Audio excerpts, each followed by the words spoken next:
Hey listeners, this is Alex, your host of EOA, Entrepreneurs of Asia, a show where we have genuine conversations with founders, entrepreneurs, investors about their journey and the lessons they've learned that impact or benefit the Asia region. Today, we sit down with Dewan, a friend who I met through Dave Chang on episode 25. Dewan, I do have to apologize for being an American idiot and not realizing for 1 hour I pronounced your name with a terrible accent even though you corrected me in the beginning. Despite this is a very exciting episode. We have interviewed other founders in the co-working space before, but in this episode we've dived deep into the specifics. We hear about the history and evolution of co-working and what the future looks like. We get an insider perspective on Dewan's vision of how this industry will unfold and how one can take advantage of it. Especially as Dewan puts it, it's still very early days for co-working despite the past funding craze we saw a few years back. We also compare the co-working model and relate it to co-living, compare it to the house offline remodeling market, and along with the Oyo model as well. Also, Dewan gives us his view on how WeWork affected the industry. While much of the noise was cleared out from the WeWork fiasco, Dewan has doubled down and been toiling on his idea and will be reaping the benefits of what's to come in a post-pandemic world. If you want to learn about the secrets of co-working, listen to the first 40 minutes. However, I do promise the second part is equally compelling, learning about Dewan's non-linear path to entrepreneurship. We learn about his time in Boston, Los Angeles, California, and hear stories about slavery. If you're ready to learn, let's dive in and listen. Dewan, welcome to the show. Thank you. It's good to be here. Yes, we're doing it again. So today we have with us Dewan Ng, right? Dewan. Dewan Yeah. Ng. Okay. CEO and co-founder of Dojo since 2018. Yep, that's right. Dojo on his LinkedIn has a very fancy description. So why don't you tell us, what is Dojo in your own words? Ooh, that's a big one. That's a tough one. Keep it concise, man. What we're doing is agile property, essentially. Agile supply of property that can be as agile and as adaptive to demand. We we believe that our supply for real estate is has always been really fixed. Yeah. And what we're noticing is that demand and tech changes and social changes is allowing us to use space in a very different way in much shorter terms.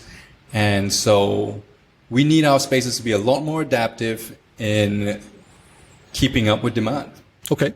So I guess people want to hear about your insights first, I think. They want to hear the meat. They want to hear the secrets. So we'll start off this first question then, because I think essentially this falls under co-working of sorts, or at least it started that way, right? Yep. Yeah, definitely. So is co-working dead? No. Co-working will always be there somewhat, but I believe it's evolving really quick. And co-working is kind of like a new breed and a whole new direction of how to use space, and it's really just the beginning. Okay. So the definition of co-working is really complicated, and it's kind of loose there. Yeah. And I mean, I guess it kind of falls along with your definition of Dojo. So how would you define co-working then? Your version. Yeah. There's like you said, it's a complicated definition. There's probably many people describe it in different ways. And I think we'll talk about this later. It's gone through an evolution, and it's very fascinating that you're saying that it's evolving and just beginning now, because it seems like it was kind of over the hump and people forgotten about it, right? And it's kind of in the past in some people's minds. Yeah. I mean, like the most popular one you'll be hearing is that co-working has become a landlord play. So let's unpack that a little bit, right? If you take down the crux of what co-working space does, is they cut spaces into a lot smaller units. They build community around that. They build a lot of buzz and activities to really attract people into the space. If you really think about that as like the scope of work function, that is the exact function of a landlord. Okay. Right? Is it though? And it's like, so now, I think you're also talking about the very early traditional sense of how people understood co-working to be. And then, we could also talk later about this. They've gotten in the past years, before WeWork, crazy valuations around that. So essentially what you described plus a layer of, I don't know what that layer was, technology or some idea or some just... what it is it's operational layer. Right? Okay. Traditionally, if you go back in time, landlords had a very, very straightforward job, right? It's like, I provide the space, I own the space, I provide it, good luck to you. right? Yeah, correct. That's exactly. pretty much it, exactly. right? Yeah. And it primarily just competed on a hardware level, right? Correct. Great locations, how many square feet, and that's about it, right? But if you want to take a more active and proactive approach to being a landlord, then what you can actually do is build that buzz around it, right? Like take shopping malls, for example, how they would organize a whole bunch of events and a whole bunch of activity to really attract people into that space. And that's kind of starting off in that operational level. So what you're seeing with co-working is the exact same layer, but being it done in an office working context, right? Yeah. So essentially you're talking about a very traditional model, which is just, owning a piece of land. And it's a very good point. You bring up different kind of context, and it could be in a commercial space. It could be in a residential space. And here it's, you're playing in, I don't know, I guess somewhere in between, right? Like, I mean, it is commercial, obviously for offices. But we're also seeing the blurs of the lines of that relationship of disrupting the landlord of what they used to provide and what it is now, right? Yeah, absolutely. And like there's a huge push towards community, right? Community. And you're going to hear that buzzword all the time. And I mean, primarily, if you think about it, we probably live in the most isolated and lonely era ever. And so living in these big cities, having a sense of community, meeting people is highly valuable. Can you qualify that? How are we living in the loneliest time? And is that isn't that something that someone would say in every generation or not? No. It's definitely not. It's like individualism and moving to a new city has never been more prevalent, right? It isn't easier than ever before. What's driving that? Just completely taken away from their core families and their core friends, moving to a new place for a job opportunity. Many of these people don't, and they work unbelievably long hours, right? Yeah. So the sense of making friends and building social connection has taken a hit. And so if you can create an environment in which you can meet a lot of people and you can develop good friendships and along the way, it's highly valuable, right? I don't know if you've ever seen the Harvard University longest study into happiness ever. And kind of did this. It's pretty cool. Check it out. They did a whole bunch of regression analysis with just every single criteria possible into figuring out what makes happiness, right? Okay. And there was only one criteria that popped up the charts and way off the charts, right? And the most important criteria is quality of relationships. Yeah. That actually determines happiness, right? So if you can create a space that enables people to drop their guard down, connect with one another, it is highly, it's highly in demand. What's driving that macro trend, do you think? This evolution in access to being more mobile and leaving behind your communities and exploring and, I guess, is it a rural migration from, countryside to cities? And now are we seeing the reverse of that too now, or what's going on? Yeah, absolutely. I think, once you had the Industrial Revolution and everyone's coming out, moving into the cities, kind of leaving away their family homes and their origins, and moving to the city for job opportunities. And then suddenly you have this industrialization that happened for a really long time. Yes. And we kind of left that community-based living, hunter-gatherer times, from a really long time ago. Well, it's kind of ironic then. You're saying it's kind of like we're coming full circle back now. Yeah. So essentially what you're saying is industrialization caused people to band together physically, but in that kind of time period, a different sense of community is lost. Probably different kind of sense of community forms too. Now that we have COVID hitting and remote is more possible, right? We kind of have maybe a disbanding of that too, where now people probably will be moving away from cities for one reason or another, like rising costs. It's just no sense of community, and they're going to be even further disconnected, right? Yeah. And I think at the core of everybody, I think we do still want community. Yeah. Right. I think that is how we evolved and how we came to be. We are highly social beings, and we want to be able to connect. And that's our core programming. That's what we're going to go back to. And so the way you described co-working, which is this, bringing people, taking a space, cutting it up, bringing people together, layering on services and building community, right? That's kind of the modern way we think about co-working in the past 10 years, probably, right? With the rise of WeWork and everything. Oh, absolutely. Before we move on, why don't you tell us about the general history of how this, so you started around 2018, which is probably the very early stages of when it was getting hot and a lot of money was going into this idea, right? That's right. So what was the early history of this? What was the evolution? And then what happened, and why are you saying now that this is just the beginning? So why don't we go back to the start? Sure. Like a lot of other people, we had an idea of this different ways of space usage, and there was a huge rise in WeWork, and I think we were seduced by that idea, just like a lot of other operators out there. And we started off just as a co-working space. We were tenants of a building, and we cut up that space. We built an amazing community over here, and we just kept going that way. Here in Malaysia, right? That's right. Yeah. And so what we noticed is it was a crazy red ocean, and everyone's competing against and trying to get out the exact same target market, right? We're talking about freelancers, and we're talking about very early stage startups, small SMEs. And the part that a lot of people don't realize is we can actually draw a spectrum of the most transient users to the most long-term of users, right? Yeah. And co-working and the offerings of co-working works perfectly for the first year. So anything below 1 year, it's the most transient of users, that is the sweet spot. Which is also the least, like long-term wise, that's the least sticky then, right? Correct. So that's a big problem. Correct. So what you'll get is noticing that a lot of people actually end up graduating.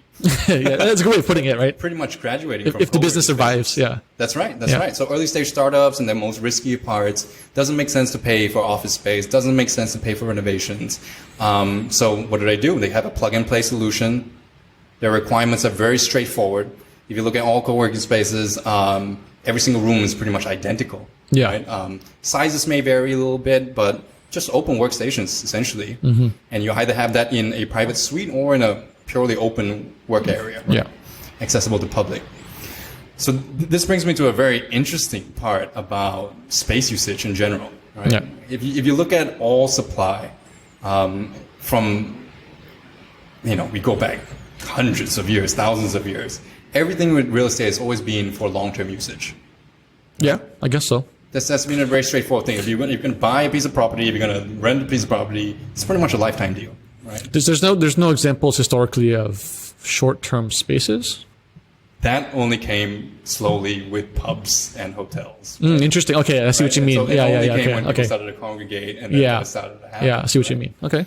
But the interesting thing about what we're experiencing right now is that, again, with so much technological and social change, political change, so much change in the world, so much uncertainty, everything that was long-term is getting shorter and shorter and shorter.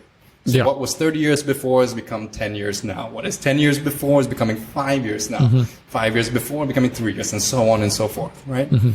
So here we have this market that everyone's competing against for super short-term users, right? The least sticky. But what happens to the 2-year mark? People that are very comfortable with the 2-year mark. What are people that 3 years, 5 years, 10 years? And there's so many in between that are completely underserved. And so that's how we came up with, we actually have a new product called the Agile Office. Yeah. And that is a recognition for so many people that are graduating from co-working space, service offices. Still a lot of these users and these members still can't commit to millions of dollars of renovation. Yeah. Doesn't make sense because they might only have a 2 or 3 year forecast. And that seems to be a sweet spot. A lot of people just only look forecasting 2 to 3 years. Yeah. But the problem is that if you're going to spend a renovation budget, it takes 10 years, 8 to 10 years to recoup your renovation costs. Yeah. So this leaves a massive gap in the market for so many people that are looking for custom space that is their own brand, optimized for their specific business, right? And their own space and their own company culture, but are not willing to spend for renovation budgets, and they're not willing to look at 10 years. They're looking for a 2-year solution. So Agile Office is exactly that, right? Mm-hmm. We customize exactly what you need, how many meeting rooms you need, how many manager rooms you need, how do you want your discussions to be like. We customize everything that you want, and it's ready for you in 60 days at no upfront cost. Yeah. Yeah. So essentially what you're saying is before this whole, like all this kind of money flooded into this idea of co-working in the way we're describing it now, it was very one-dimensional and you only could have long-term leases, you're saying? That's right. Okay, so that's essentially what they're saying. There's a big market that was underserved, room for segmentation and product differentiation. That's right. And the evolution, what happened was, probably the early adopters and the users would be startups and people who only needed really like 1 year or less. Correct. Right. And then now with the current evolution of today of what we're seeing is, and I think all the players are probably converged to this at this point, if they're still in co-working, is that what you're saying, that just kind of this middle market of 2-3 years, right? Yes, that's right. And we're doing it in an office-based perspective. That works in just about every segment as possible. You think about it in a residential perspective. Buying a unit and committing for a 35-year mortgage, it's insane for a lot of people, right? Yeah. And it's a generational thing. Yeah. If you ask millennials and younger, if you ask myself to commit to something for 35 years, that's just insane, right? Well, I think there's if you want to ask me to commit for something for 5 years, I can, that's palatable. Yeah. I can think about what my next 5 years is going to look like, what my next 3 years is going to look like. I mean, I think it depends on what market you're serving. Because at the end of the day, if you're aiming to be a freelancer of sorts, or even just a small business, I think that argument kind of makes sense. But, for example, if you're a young, growing, fast company who has the capability, if they want to scale to a global level or multi-regional level, you have to probably invest long-term, right? So it's just maybe segmenting further, because I think I could see an argument for young people. I think it doesn't have to do with maybe Gen Z or anything, but it has to do with more the fact of who your customer is, right? At the end of the day. It's not just about size. It's not just about size. Even if you were a bigger company, you would see that your opportunities may change according with time, right? Yeah. Departments might rise, they might fall. Yeah. You might shut it down. Yeah. And so the agility that is given to companies, it's across all spectrums, man. Yeah. Yeah. So even if you were to say invest into an office space for a big company, what is more likely and much better for the big companies would be spaces that can change and adapt as you need it. Yeah. And that's exactly what we're trying to build. Okay. Yeah. So what is the competitive landscape now then? Can you speak more, is it just for Malaysia? Can you speak broadly for the region, or are we all converging to the same things? I think the hype from WeWork and it's dying down, definitely after the whole Newman crisis. Yeah. So, I mean, it seems that everything points to the fact that this space was just overvalued. There was just too much money in it, right? Oh, absolutely. Yeah. So it kind of spoiled probably what happened. But it's something that's in the process of still being disrupted. But I guess since it's tied to working with long-term assets, a little bit sticky with the landlord situation, right? Unless you are the owner itself, there's probably some natural advantage, right? So in the long run, that's where I believe it's going to go towards. Operations and ownership is going to be able to merge. Oh, you think so? Absolutely. Yeah. What we're going to see, our forecast is that you're going to see a whole bunch of REITs, commercial REITs, office space REITs, that don't just own strategic locations all around the world, but also do the operations part and reimagine space again and again to keep up with demand. Yeah. That's what we're aiming for. Essentially what you're saying, there's going to be unbundling of all these asset owners, which I guess you're saying in the form of REITs, right? And this model has been done before, but in a vertical, right? Hotels have done this very well, right? So typically you have a building owner, but the guy doesn't know how to really monetize the asset, and the hotel doesn't want to be asset heavy. So they essentially just operate it, right? And what you're saying is this model, we're taking it to probably everything else which no one has thought about before. Like it's possible to bring it to other verticals. Correct. So we're still, that's what you're saying. It's still very early into the game. Correct. Yeah. And I love that what you said about that. I mean, you're taking a leaf out of our playbook.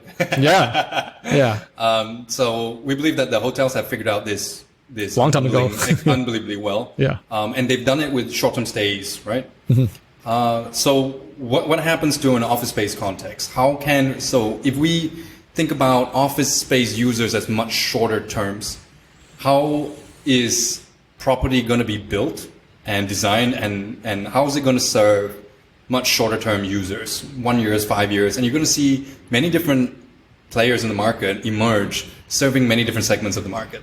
So whole new office space brands. Yeah. So what I'm seeing then, and thinking about it now, actually, is that this is a convergence of you're playing on the other side of Airbnb almost, right? It's a convergence of this because you're talking about mobility. You're talking about needs of living spaces or working spaces. And it's all coming together, taking the hotel model and putting it to other spaces. So you add more, widening the funnel, right? And essentially what happens is that if you want more mobility and you need more agile workspaces, you're just coming from the other end where Airbnb is coming from travel, and at some point it intersects, right? And essentially what you have is probably this, everyone's almost going to be solving the same problem, right? In a sense, it's almost like a platform play, but from travel and kind of work perspective. It's like you said, the operator and owner will merge. If you want to add the other layer of population dynamics and where or people preference of where they want to be, it almost converges to that, right? Do you think? Sure. So this is an interesting part. Let's build on this. Okay. If we can think about spaces that can be reused again and again and reimagine at a quick pace, then property development is going to change as well, right? We're going to be building structures, and are you familiar how it's done right now? No. Ridiculous, man. Walk us through it. Ridiculous. So it takes around 5 years. 5 years to get a building up and serve to the market. Give us a size. I mean, you got to give more context too. I think what is there a land bank? Is there let's take just a condominium for example. Okay, there you go. Perfect. It's like a very simple example, right? We forecast into the future what people really want, how many bedrooms, how big is the kitchen, etc., etc. Right? And then we pre-cut all these spaces and we put them to designs. We buy a piece of property and we pretty much get going, right? Yeah. We start designing it, we start building it, and then we sell them, right? Yeah. That's how most of property development is done. And probably in the region is like that, I'd say. Yeah, sure. Sure. This is kind of crazy to me. No. It doesn't really make any sense to me. If you're going to forecast what people want in 5 years, how reliable is your forecast really? Yeah. What do people really want in 5 years from now? And I'm going to straight up say it's impossible. Yeah. You don't really know what people want. You don't know what the economic situation is going to be like. You don't know what the market's going to be like. You don't know what social trends are going to be like. Yeah. So why bother? That's my idea, right? Like, why bother? Why pretend like you know what you know when you don't? Why don't you build properties that have uncertainty and have adaptability built into it? What I mean by that is a total separation between building of a structure and building of interiors. Yeah. If you have really good structures that are modular, that can actually be scaled up and scaled down and reimagined, so the interiors can be reimagined again and again, right? So what you can actually do is customize it right at the end right when the customer actually wants it. So we're doing a mini scale of that right now in office space, right? Yeah, it's actually pretty fascinating. And if you think about it from a residential perspective, you could essentially divvy up even more shares of space, right? Because say if it's modular, it's not fixed to a unit. Like you have one block, you have one unit, X amount of square feet, right? But if you could also go 3D and it's modular, you essentially you almost create a secondary market of shares of a structure. And then if you depending on the price and demand of it going up and down, you could buy more shares to get more space and then rework how you want that space to be, right? That's right. Yeah. So the future for space usage is going to be Lego, man. Yeah. Lego. It's going to be real life Lego. And I think that's going to be a really cool part, right? Okay. So right now we have a pretty cool game that we've come up with. And it's a little like Sims, man. Like you can play it and you can like pick and pop what you like, what kind of flooring you like, what kind of spacing you like, and how many manager rooms do you need, how many director rooms do you need, how many lounges do you need, and then we can customize that. And again, ready in 60 days, right? Yeah. And we hope to get to 30 days that we can actually deliver a completely custom space in 30 days. Yeah. So how does that get powered then? Why aren't the big players doing this? It seems like the guys with the natural advantage would be these already big real estate developers. Is this what they're heading towards, or? There was a deal that WeWork is actually doing this on an entire property development perspective in Manhattan. Real estate takes time, man. So we don't really know for sure right now. Yeah. And I believe a lot of players are starting to go into this right now. Okay, so still early on, actually. Well, with that in mind, then, should this be a venture-funded business? VC, big growth, big idea, big money, or is that a mistake? And it just needs you need time because it's a hard problem. You need time and you need a lot of de-risking at different levels. And then later on, it makes sense to do it I don't think the VC model is the right way. Okay. I believe debt financing is the right way. Okay. We're talking about usage of space that can be financed itself, right? Yeah. So what we're talking about is real estate players that need to get into this, real estate financing that needs to get this on a debt perspective. Yeah. So in a sense, you're saying all these old players probably could, if they can't figure it out themselves because they have this kind of old machine that's working, they should be funding guys like you to do this. Oh, absolutely. Come work with us. Let me convert your building for you and let me give you strong return on assets. There's interesting models out of Europe where these venture type builder profiles kind of work with corporate funding, but there's always the counter argument that corporates really don't know what they're doing. Because I think a lot of times these guys also want to have a hand in it. They want to have a say in it. Do you think it's possible to work with the corporate then, or? So we've tried working with a whole bunch of different landlords and their old financiers. The problem is the mindset. Yeah. And very much stuck in their old ways and old ways of making money. And if they don't grab onto this new opportunity, they're going to be dinosaurs real soon. So the difficulty is, how does an old organization, this legacy organizations, legacy real estate companies, change their mindset completely and adapt to the new world? Yeah. And the ones that are going to be able to do that are going to be wildly successful. Yeah. And okay, so say you take this idea, you're saying it shouldn't be VC, it should be debt financed. And what we mentioned earlier, right? The best way to grow this idea is through community, because everyone talks about community for early days co-working. But I feel like it's not a very well understood concept. And I've tried talking to a lot of community managers from different ones around Asia, and no one could really land on what exactly they're doing and what community they're building. But I do think you are hitting upon something of these kind of social demographic trends where there is this portion of demographic of people who are disconnected. They are feeling separated, right? But what does that mean in a sense of growing users for your business? So we have some crazy ideas about this. Yeah, let's go for it, man. When you're doing it with single users, right? So we're talking about, like, say, hot desk members in a co-working space. Okay. Or let's say single unit occupy members at a co-living space, right? Yeah. The community is going to be defined by the operator, right? What values are going to be brought in, what ideas, what common interests are going to be brought in is going to be defined by the operator. And I have crazy ideas about what community really means, right? And you can think about community as you define, right? Okay, so back to my idea about having adaptive properties, right? Say yourself, Alex, as an example. Young, recently married, I understand. Yeah. Congratulations. Thank you. we eloped, but yeah. So you have, let's say you have a whole bunch of close friends in the similar like profile, right? Say you have a cousin, you have another friend, and you have a whole bunch of you. Let's say there's 4 or 5 couples that share a lot of common values, and it's a community of your choice. Yeah. Right? Now you can get a space, a living space and a configuration that best optimizes for you specifically in your specific community. Yeah. And so let's unpack that a little bit, right? Community. Community is like a cheat code in real estate. Yeah. What do I mean by that is, very simply, you have communal space that's shared by everybody, and then individual spaces along with that, right? So co-working does the same, co-living does the same, all of it does the same, right? Communal space that everybody enjoys and loves sharing it, and then individual space around that. Okay. That's space saving.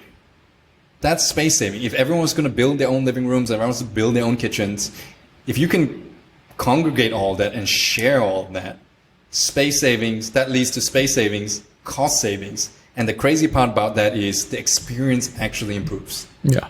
It's a double win right there. Cost goes down and experience goes up. And so community is a cheat code for real estate. Okay. And so if we can sell spaces that you love, and you can sell to micro communities that way, say 10,000 square feet, 20,000 square feet, and cut up into a few different segments of individual space and a lot of communal space that everybody's going to enjoy. That's going to be amazing. Right? Yeah. So let's just go back to this example. You plan to have kids, man? Is that too? Maybe. We'll see. Maybe. Okay, let's just say yes. Let's say yes. Now, right? Okay, just for the example of our purposes, right? And let's say that 4 or 5 couples that you have the exact same thing, same ideas, your friends, your cousins, your everything, right? Now you can be building communal spaces that optimizes for them. Yeah. Right? We're talking about baby rooms. We're talking about play areas, whole bunch of different facilities and areas that can highly benefit everybody in that little community. Yeah. So now, again, experience goes up, cost goes down. It's a double win. Yeah. Okay, then how was this done in the past then? Was there no purpose design? I mean, I think communities, organically emerged based on where you live then? If let's say you're an old school developer and community is a cheat code, was this done before? Because I feel like if you look at really old, and I think we talked about this briefly before, right? If you look at like 1970s, 1980s kind of style, specifically in Malaysia, I'd argue maybe Southeast Asia, for like Singapore too, right? You have these really big mega complexes that were designed very, of course, very dense units for economics, but at the same time, swimming pools, multiple swimming pools, right? You don't see multiple swimming pools these days anymore in developments, right?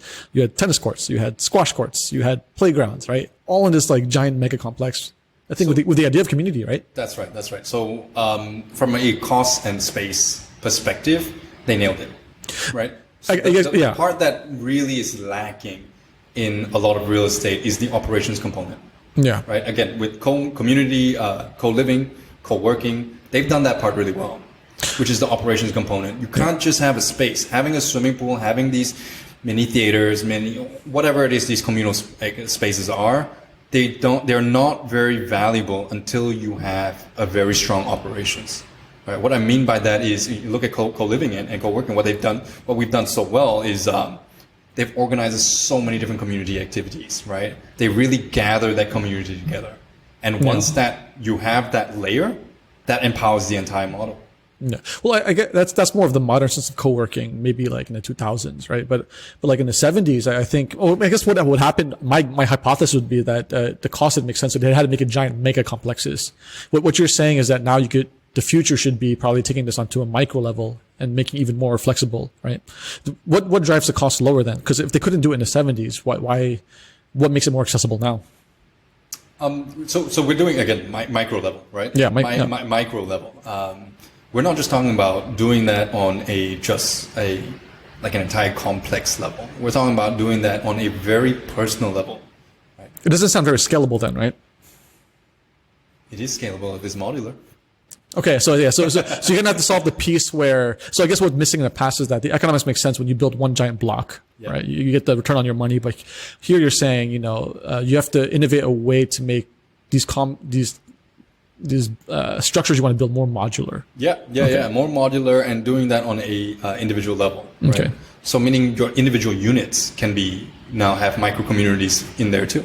Okay. So are there any players doing this now then? Or do you feel like you're the only guys starting to do this, or? We're the only ones that we know of.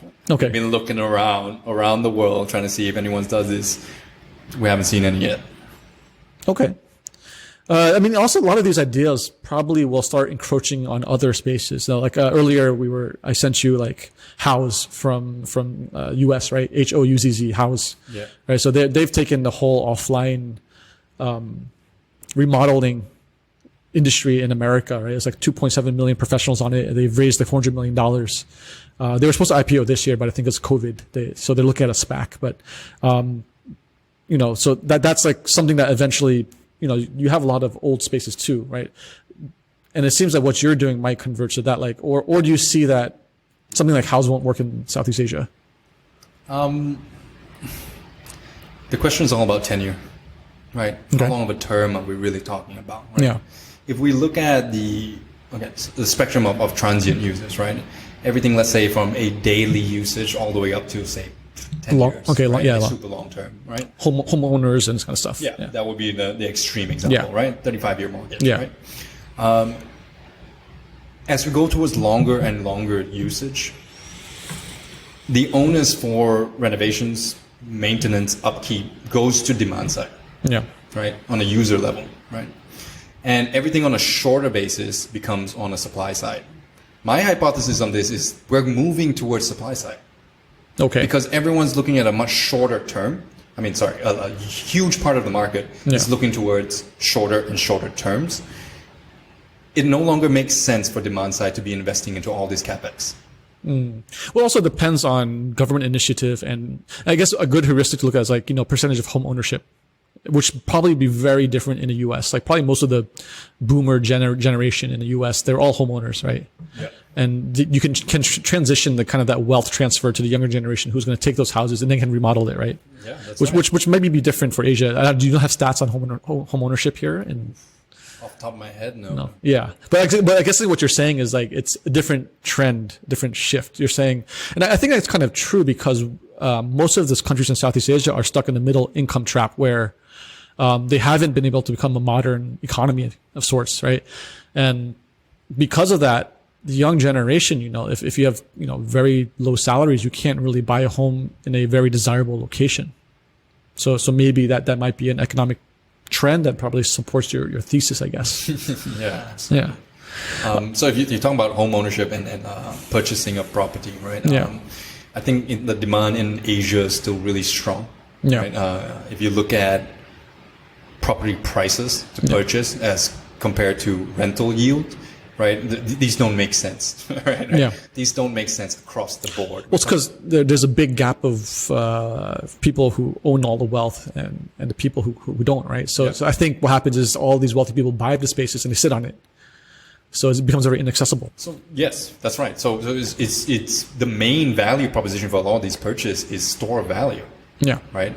The usage level is actually really low. If you just drive around Kuala Lumpur and you see how many lights are actually turned on at night, the volume's really low, right? Yeah. We don't have good stats for this. There isn't good stats. Essentially, capacity utilization, right? It's very low. Yeah. I'm estimating at 30% across the board. Right? Yeah. So that means there's around 70% of spaces that are fully sold, owned by somebody, right? The property developers sold that, but in actuality of usage is unbelievably low. So this to me is problematic. As a millennial, this is problematic. Which is insane because that means all these other real estate developers, you're still seeing buildings in suburbs, like they keep building more stuff. They're adding more supply. Oh, absolutely. Right. Yeah. And the prices don't go down. And the crazy part is that we keep going through deforestation to clear out more space for more buildings. Yeah. And that it's nuts. Like as a millennial, we need to think about new paradigms and new models moving forward. Yeah. We no longer can be building things that nobody uses and keep destroying our environment. So we need a completely new model moving forward. And almost in a sense, you're saying recycle, reuse. That's right. Right. So And we need adaptive supply. Yeah. Supply that can keep adapting to new demand, right? It fits very well in ESG and in climate, the whole thesis around needing to be more aware of all these issues that if you keep destroying your forests, you keep building them on the same old world models, it's just going to be more destructive. Right? Absolutely. It's more consumption of feeding to the wrong ideas instead of looking back, if your hypothesis or if your numbers are correct, 70% not used, that's insane, right? That's insane. And people are still looking for housing, right? And they still want to buy more. That's crazy. Yeah. So thank God for crypto. Actually, right? I think crypto has proven the store value problem, right? And now that is ramping up, I think a lot of people are going to be looking towards crypto for store value. Yeah. And so the demand for real estate for store value is going to go down. So you think that's going to decouple? Absolutely. Yeah. Absolutely. So all these real estate developers that are building more and they're betting on people storing more value onto property. Yeah. That's a sunset business, man. Yeah. That's the final chapters. I think this kind of argument makes sense, especially in the Asia region where the percentage of arable, livable land is a lot less. I think this model might not work as well with, countries with a lot of land, maybe say like the US, there's still plenty of land. So, I don't know. I think it might be a little bit different in other parts of the world, right? Yeah. So store value might still work in other places where there's plenty of room to grow, I guess. I don't think that is going to die entirely. Yeah. That's not right. But it will decrease for sure. You could also say that in a sense, the idea of modular or even just like, upkeeping old assets and repurposing them is not that old of an idea, right? What's your take on Oyo? Because that also is similar, no? They take these, 2-star hotels, 3-star hotels, they, put some makeup on it. And then a lot of people think it's a racket, it's crazy overvalued. No, it doesn't make any, you love it? I love it. Yeah. Because it almost seems in a similar vein, right? Where, it's just making something look better, giving more access to distribution and getting driving more demand to these places, right? It's more affordable. I love it. Yeah. I love it. Right. Taking these underutilized assets, converting them into far more and churning a yield from these dead assets. Yeah. It is the challenge for real estate moving forward. Well, I mean, look at it. I mean, so they operate in one vertical, which is a huge vertical of travel and hotels. I mean, of course, COVID kind of probably whacked it really badly, but, would you see yourself staying in an Oyo, a 2-star hotel that's, branded a little bit better, or is there real value created there? So this is where it gets really interesting, right? There is a problem with, there's a challenge with Oyo, and it's the same challenge that I see in Dojo, my business. Yeah. And that is, there's essentially 2 ways to grow over here, right? If you're venture backed, chances are you're going to have to grow that globally really fast. Yeah. Across the board, right? The business model is going to have to hold at the largest levels, even if it's like not proven, which is, it can probably backfire, so right? If you look at what the Oyo plan is, right, the strategy over here is every single time they go into a new property, they convert that property, right? They need to put in a bit of money into making that old asset livable, essentially, right? So cleaning up a whole bunch of places, improving on, say, the accessibility and the presentation of it all, right? But that problem sits on the landlord's problem.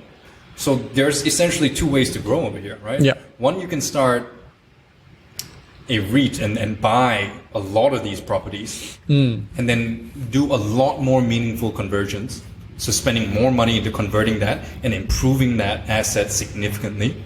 And another way of doing it is to stay as an operator level, and then you grow horizontally, you just kind of grow across the board everywhere. Yeah. So these are the 2 opportunities that arise in real estate. And I think Oyo is venture backed, right? Yeah. And so they are going to be, they're choosing to take a more of a global approach across the board. But that also means they can't convert each asset and each location. There's going to be a limitation of how meaningful they can actually do correct. That's a good point. Yeah. Right. So there's a trade-off over there that Oyo needs to make. And I think if you're venture back, you only have one option. Yeah. So in a sense, then, if I'm hearing this correctly, if you fast forward this to the future, it's going to be very hard to centralize real estate. In some sense, it would be a very regional play, and it'd be very fragmented. Or it doesn't necessarily mean there's going to be one dominant player with this kind of idea. Then we're going to see many players, man.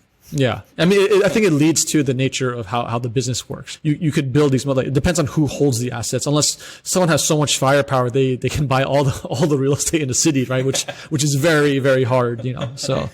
It's the nature of the business. Yeah, it's the nature of the business.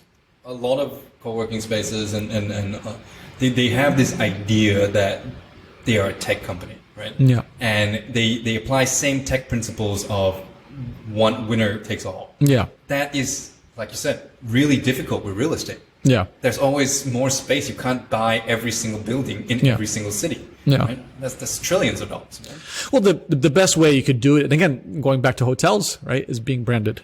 Yes. Right. So I think brand builds a very nice moat. So I guess if you think about your business, Dojo, it's like how could you tie, the theory has always been community. So I'm still trying to understand how that's a really good growth engine. Maybe it's a stickiness factor more than a growth engine. I don't know. Maybe I'm wrong.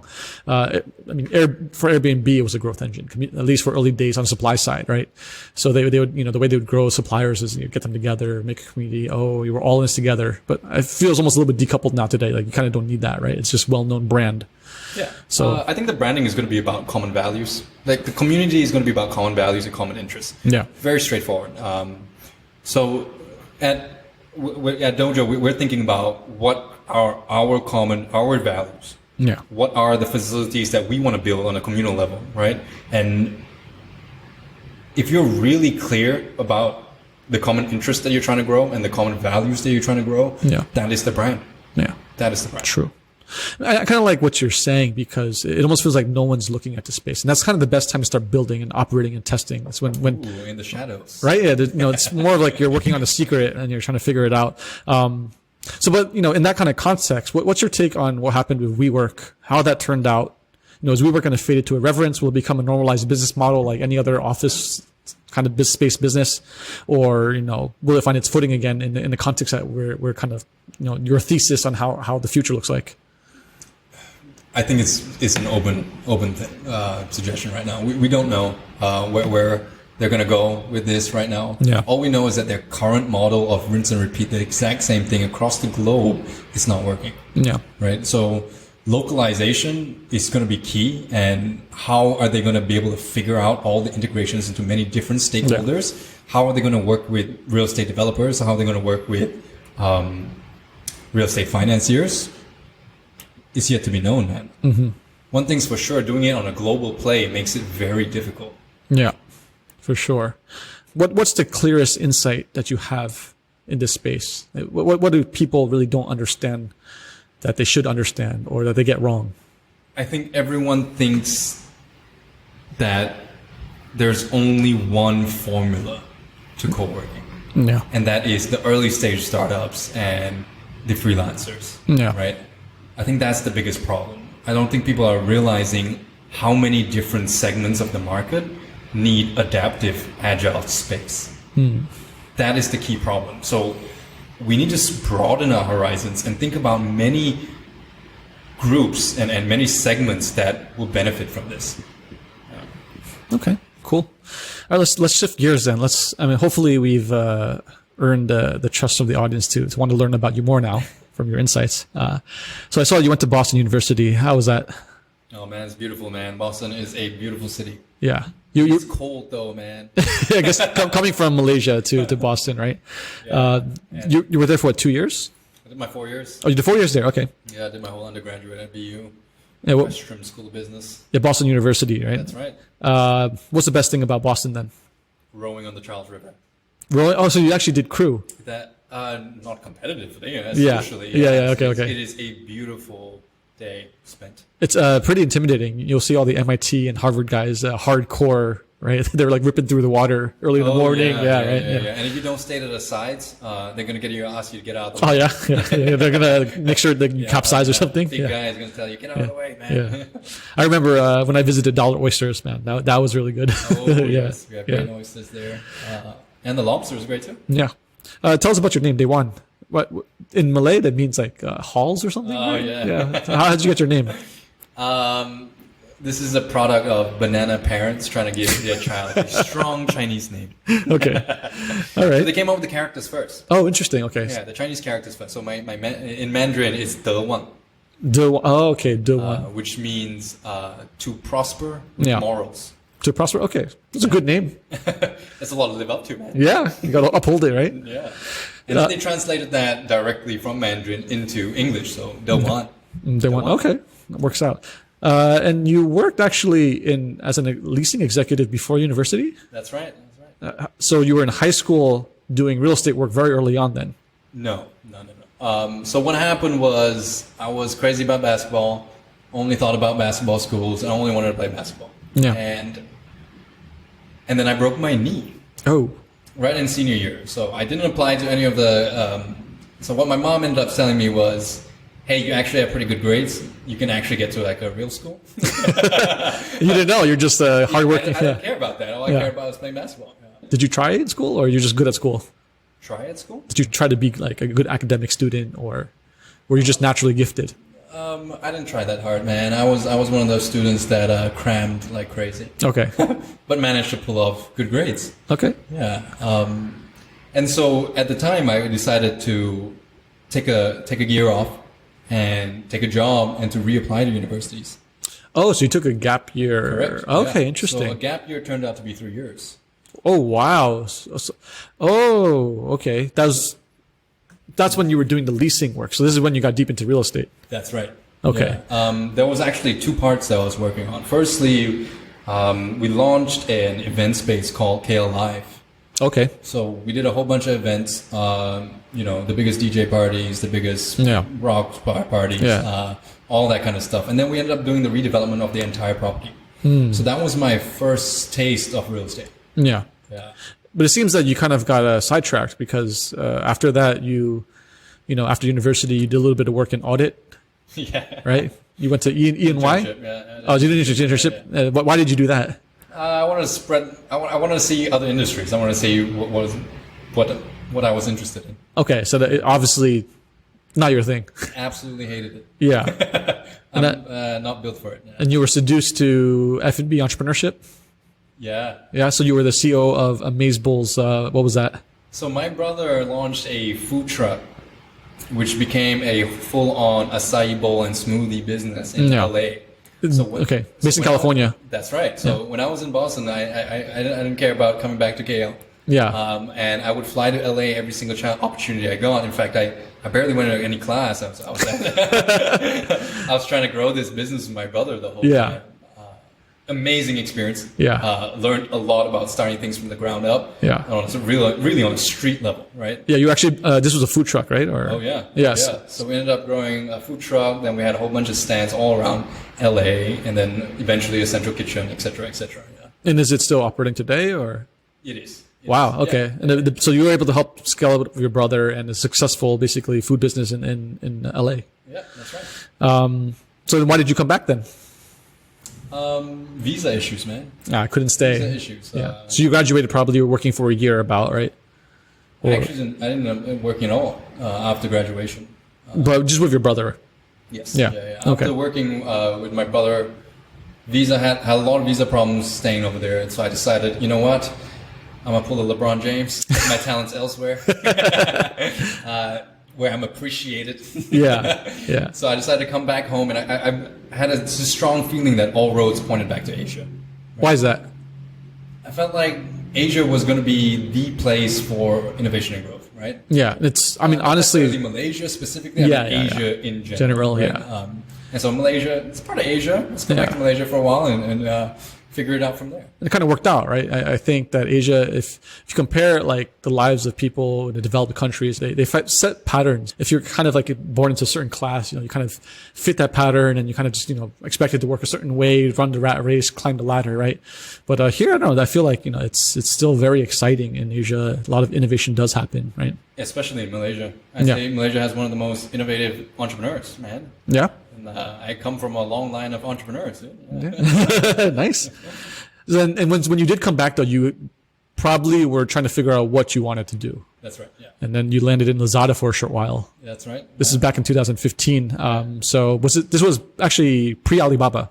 Pre-Alibaba, correct. Still Rocket Internet at that point. Yeah. What were you doing? I was doing merchant acquisition.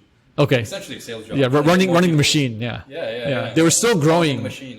Yeah. So everything was about growing assortment as wide as possible, and I think they were probably ramping up marketplace back then, right? Yep, that's right. Yeah. So was it a good experience? Bad experience?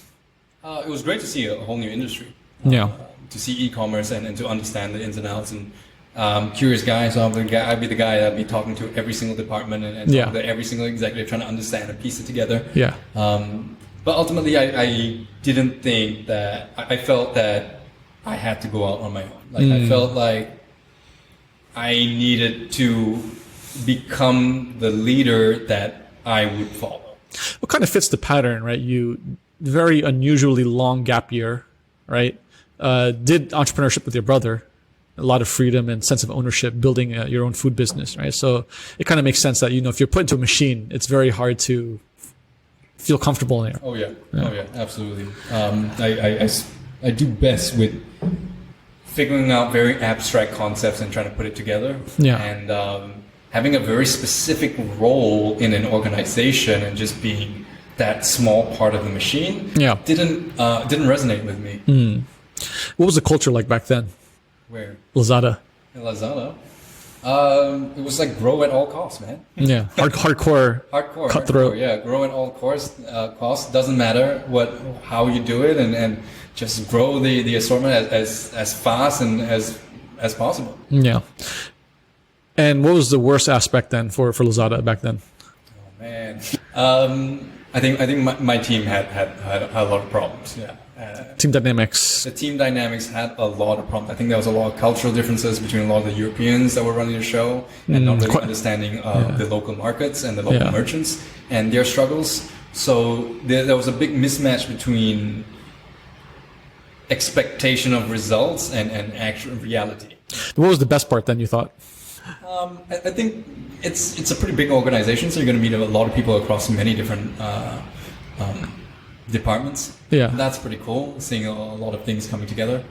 But which is wildly different from the entrepreneurship side, right? Yeah, correct. In the early stages, you're working with a handful of people. Yeah, and growing a very small organization. Yeah, very concentrated. That's right. Yeah, much closer, right? Then after Lazada, there was a 3-year gap from 2015 to 2018. Yeah. What happened?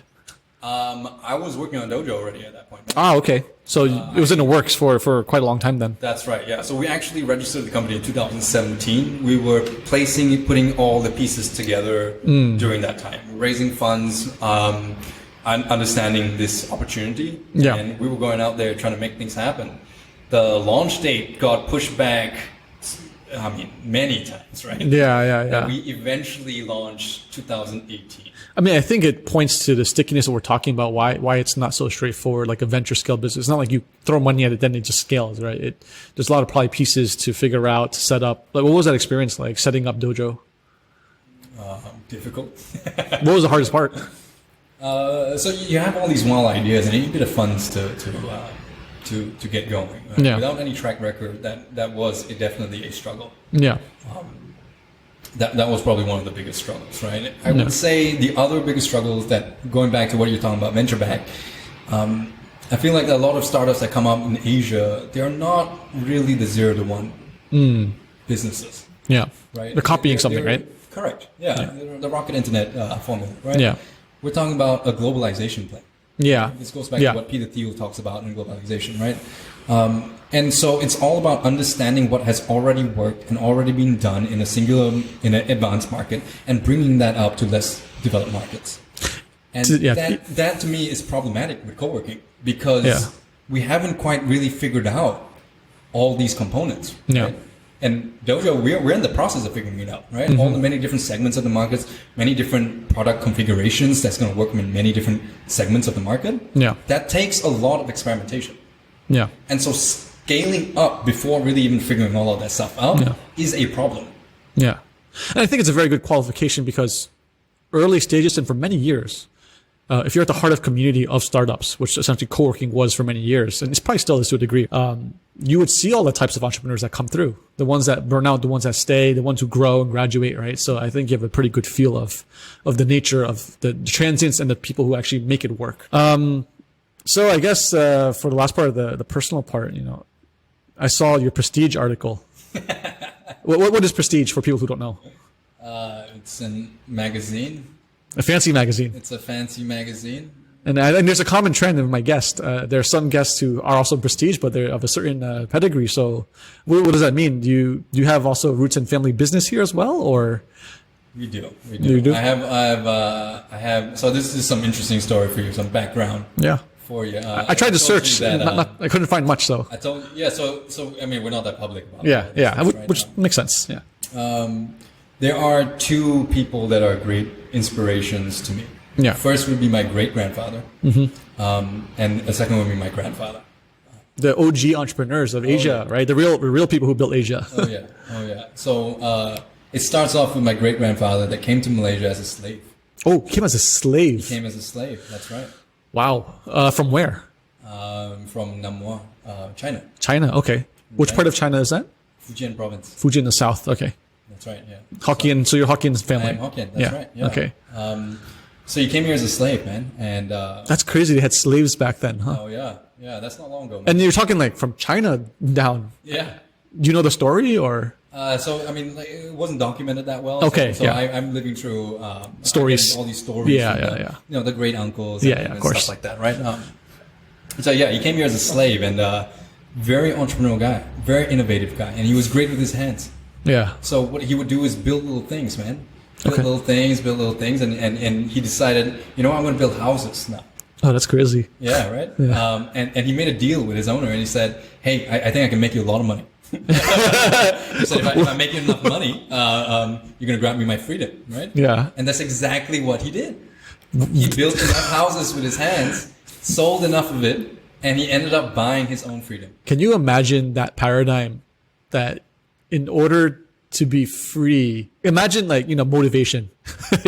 like what is more motivating than getting free? Your like life. yeah. This is the real entrepreneurship, right? Yeah. Not what we have today. Today entrepreneurship is so accessible. If you're young, it's almost like a no-brainer. Like if you do it, you're probably gonna be fine. You'll learn something, right? But man, that's a really crazy story. Talking about stakes being high. Yeah, right. Yeah, this is the ultimate stake. So nothing like what it is now. Yeah. Which is amazing. So he built the foundation for your family in Malaysia, then, right? Not quite. Not quite? Not quite. So tragedy ended up happening, man. Okay. The Japanese came. Yes, World War II. World War II came, and what was crazy about that whole story was he ended up. So when the Japanese came, they had a very simple strategy, right? They would round up all the community leaders, essentially, right? Yeah. So to suppress any kind of militia or any kind of uprising. So my great grandpa ended up becoming a slave again. For the Japanese. To the Japanese. Oh, that's crazy. So he started off a slave, built fortunes. Yeah. And lost it all and yeah. became a slave all over again. So fortunes was made, yeah, and fortunes were lost. Yeah. And that brings me to my grandpa. Okay. Started from nothing. Yeah. Again. Started all over again. So I guess he's born in the war period time then. That's right. Yeah. Yeah. Which everything was broken, destroyed, and. That's right. Yeah. Yeah.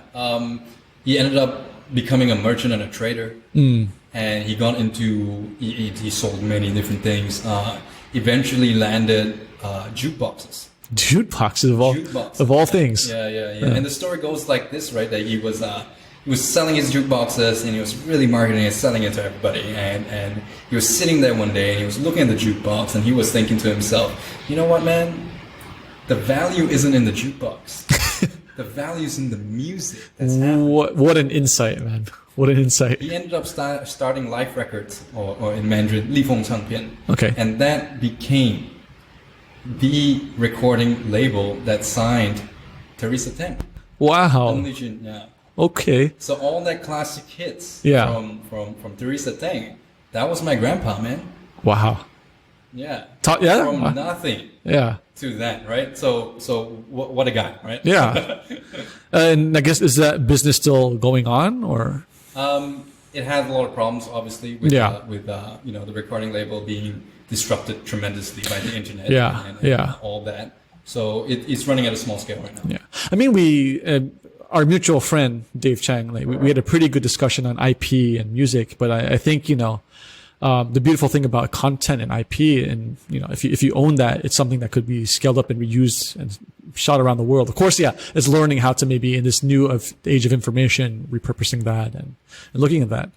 Which I guess, how do you think about that business fitting, or that idea fitting into what you do now, right? That's got to be part of culture, community, the music community as well, right? We talk about this problem where every time I come into Dojo to set up, I have to break everything down, build it back up. Do you have an idea of building communities for content creators? Oh, absolutely, yeah. Yeah. So that's one of the segments that's very interesting to build, right? Yeah. Content creators, event organizers, anybody that wants to congregate and have a good time and create magic, essentially, right? Yeah. It is unbelievably problematic for people to set up, then tear down again, set up and tear down again. And I think you can see a couple of really cool business models around the world. I think they call it Events Hotel. Okay. Not many around the world. I think there's a couple in Europe. Might be one in Singapore. They take out a pretty big size, maybe at 30,000, 40,000 square feet. Yeah. And they purposely design really cool facilities and event spaces for many different kinds of scenarios, right? So podcasting stations, so people that want to do live events and Facebook Live, Instagram Live, whatever, right? Press releases, different kinds, all different kinds. So they end up having many different rooms. So it becomes plug and play for a lot of these people, right? Yeah. You come in, everything's set up, acoustically is awesome, visually is already awesome, lighting is already there. You come in, you set up, you get going, right? Yeah. And again, very adaptive spaces, right? Yeah. That's super cool. I guess the tricky part then would be trying to figure out the supply-demand balance, because I would imagine, say you could actually scale up this idea as a content creator, podcaster, I would probably be fighting for spaces at a very hot location, right? And then it depends how many stations you have available for me to sit down with my guests, and then I have to worry about booking, and it gets kind of messy, no? It does, right? Well, yes and no, right? It's a calendar issue. Right? Yeah. There isn't very hard with that, man. To be honest with you, you can always scale up, build more of these spaces. Yeah, and correct. For anybody that has any kind of long-term usage, you're just going to be buying and blocking out spaces and time slots. Yeah, true. Okay, fair enough. I think, we have a lot of good insights on the co-working space and how that's evolving. So primarily, if you're to say in one concise sentence, what is the future then? For real estate? Yeah. Well, for what you're doing in co-working, co-living, and real estate. Adaptive spaces built around community. Okay, perfect. Last question then. So again, episode 25, we had Dave Chang. We briefly talked about the idea of angel investments and how he likes to work with specific profiles of entrepreneurs and what makes a good target for investing in a specific entrepreneur, and that's kind of a founder who's deeply invested in their problem, and they wouldn't mind chipping away at the problem for the rest of their life. Is that you as your profile? I think so. I think so. I'm a pretty obsessive person that loves to ponder a single question for years. Yeah, and you've been doing this co-working space for almost close to 4 years now, right? That's right. Yeah. Where a lot of people probably will be churning out, or they might not thinking about innovation or have crazy ideas. I think behind every business, if you really look at the founders and if you really look at within who they are, it's all about that intention and desire, right? Yeah. Where does that come from, right? Yeah, exactly. And what is it they're trying to achieve? Right? Yeah. I think in this day and age, entrepreneurship is a very sexy kind of title that everyone wants to have. Yeah. Right? Everyone's an entrepreneur these days, right? Yeah, that's true. But why? Yeah. Why? Right. I think not many people ask that question. Why? What is it you're trying to achieve? Like, to me, I feel I'm trying to figure out how we can reuse spaces and save the environment, right? And that is the core of why I do what I do, right? How can we reuse spaces, make it a lot more meaningful for people to use, and save the environment at the same time? That's where I'm coming from. So everything else can change, but that won't change. Yeah, I mean, you set up the last question perfectly. I was going to ask you why. So I guess I have to go one level deeper and ask, where does that come from then? Man, I don't know, man. I don't think anybody knows, dude, to be honest. That's one of those things, is like, you wake up and it's just there, right? You just feel it. Right? Yeah. Like, it's deep within you, and you just got to do it. Yeah. And I don't think I truly know where that comes from, right? But that drive is just there. Yeah. And I feel my job is to stay true to that drive. Yeah. And that's the only thing I can do. And I think that, with enough time, and if you keep improving yourself and you keep growing, if you keep chipping away at this, and if you keep finding those insights and solving those problems, man, you're going to hit some success for sure. I hope so. All right, man. I think it's a perfect place to end. Thanks. Thank you very much. Thanks for having me. All right. Hey, listeners. Thanks for listening to another episode of EOA. As usual, if you enjoyed this episode, please share it with your friends and family or anyone who would benefit from it. Help rate and review us on your podcasting platform. All the love given helps us spread more love. So what did we learn in this episode? I think from a building or investing perspective, there is a very fascinating framework that emerges after listening back to what Dewan had to say. Mobility seems to be the key idea here. In a modern society, technology has driven us to often live in disparate worlds. There are huge trends to remote work and travel. More travel means more types of community emerging, powered by Dewan's idea of agile-driven spaces, which ties to a mobile lifestyle and mobile communities. I see that travel, living, and work will get shaped very differently than what we are seeing today, and Dewan's ideas being at the center of many of those facets. I hope you guys learned something too. See you guys back here for next week's episode. EOA out.